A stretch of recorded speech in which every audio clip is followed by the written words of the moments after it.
Hey guys, Deb Acker here, and in today's video we're going to be talking about what to do when you keep running into the same issue or problem over and over and over and nothing seems to be working. So for those of you guys who don't know me, my name is Deb Acker. I'm an intuitive coach and I work with women to help them to heal their childhood patterns, to help them to heal their past, specifically around abandonment and so many of the patterns that can occur, right, when we have physically or emotionally unavailable parents, whether it's from a parent working a lot or on the flip side, a parent, where you've had parents that divorced at a young age, one passed away, or one of your parents had an addiction.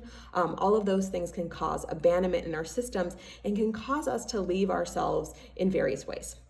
And so in today's video, one of the biggest things that initially causes where we keep having that problem over and over is where we end up in the energy of the problem versus in the energy of the solution. And so one of the pieces that's important to look at, and one of the pieces that really ties into abandonment, is when we were kids, because our parents a lot of times weren't available to us in some way, to get their attention, right, to feel seen and heard, many times we had to cause a problem to actually have that happen, right? So what did we do? We, subconsciously got injured, right? Or we got injured, but we kind of did it subconsciously. We, pretended we were sick or we were sick, right? And we quote unquote created that illness, right? Again, to get their attention, to get their love. So first and foremost, it's important to notice, are you in the energy of the problem?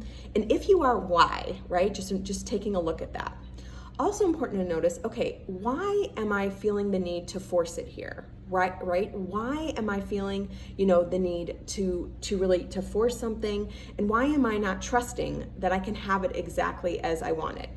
And many times again, because we had those physically or emotionally unavailable parents, we were taught we couldn't trust, it's like, if you have these parents, right, do you believe that you can trust source, God, the universe, however you define it? Probably not, right? Do you believe that the universe has your back? Probably not. I remember being a kid and actually having the conscious thought, why did I have the short end of the stick? Why did I get the short end of the stick? And Susie down the street has, amazing parents, amazing family life, right? And of course, later on, I would find that that was all perfect. But in those moments, they were extremely painful, right? And extremely hard, right? So it's important to notice that. And also too, many times it can be uncomfortable. We force decisions, right? And we try to just, fill the space with a decision because it's uncomfortable for us to sit in the open space. And again, this relates back to when we're kids because, sitting in the open space as a kid might mean that we were waiting for our parents for hours, or it might mean that we didn't know how our parents were going to show up at any one particular time, in any one particular moment. And so instead of sitting in that discomfort, which is so uncomfortable, and really sitting in that pain, it's so painful, like this idea that, maybe our parents don't love us, or they're not showing us that they love us, even if they love us, right? And so instead of that, we learn to do, right? We learn to fill the space, right, with doing, whether, as kids, we're playing and stuff, which is okay, right? But as adults, what we do is, I remember years ago, I was trying to hire assistants and I kept hiring the wrong assistant because I was just trying to fill that space because it was uncomfortable to be sitting in the open space. Same thing happened last year when I was looking for a book cover initially, right? Somebody to design my book cover for my book, Living Deeply. When I was looking, right, I just kept trying to fill the space, right? And then what ends up happening, I was trying to do it in a quick time, but in the process, I actually took more time because I didn't just allow myself to, to just sit and get present with what it was that I really wanted and to make a decision from there. So when you find yourself doing this, right, it's important to notice, okay, when you're forcing something, to notice, why am I forcing this, right? What am I avoiding feeling, or what am I wanting to feel that has me forcing this, right? So again, many times it's because we want to feel safe, right? Or it's scary to be in that open space. So when you encounter that, if you can, to sit actually in that feeling and allow, even for a minute or 30 seconds, if you allow yourself to just sit in that discomfort, it can release something so that you can actually move into more of the energy of the solution.